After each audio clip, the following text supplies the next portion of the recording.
I usually kind of give a scenario that if you are lost in a big city and you don't know how to get home,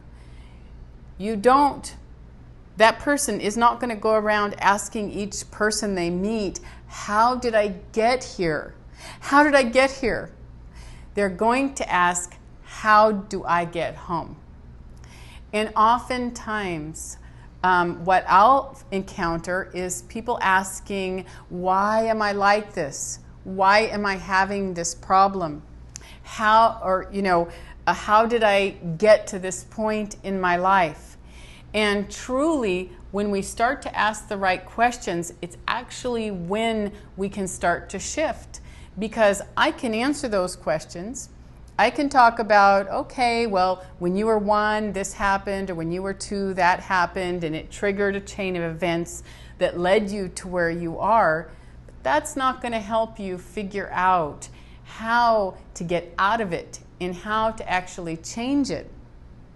So that's kind of one way of figuring out how to ask right questions.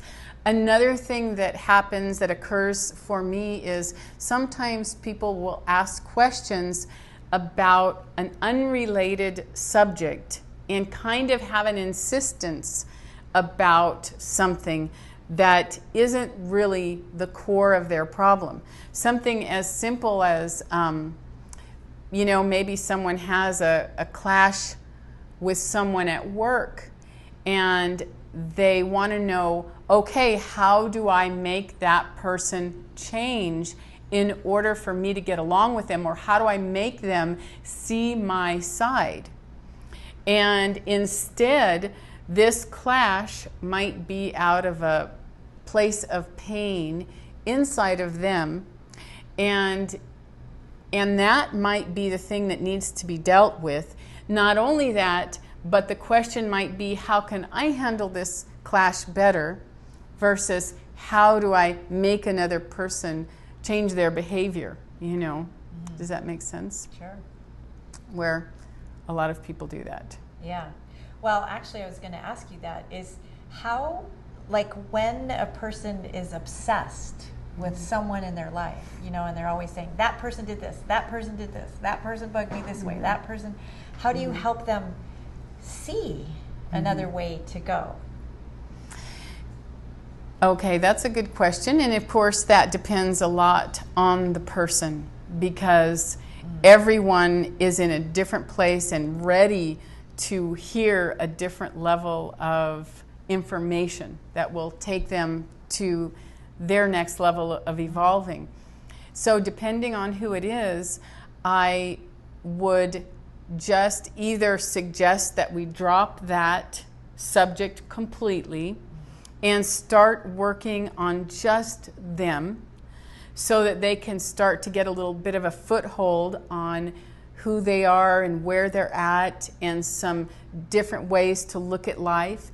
Then I would give them different communication practices, but with different people, not on the difficult person, and kind of help them build a body of knowledge and experience that shows them that they can have a responsibility for their lives and responsibility for their communication, and that they have the power to change the way the world is interacting with them.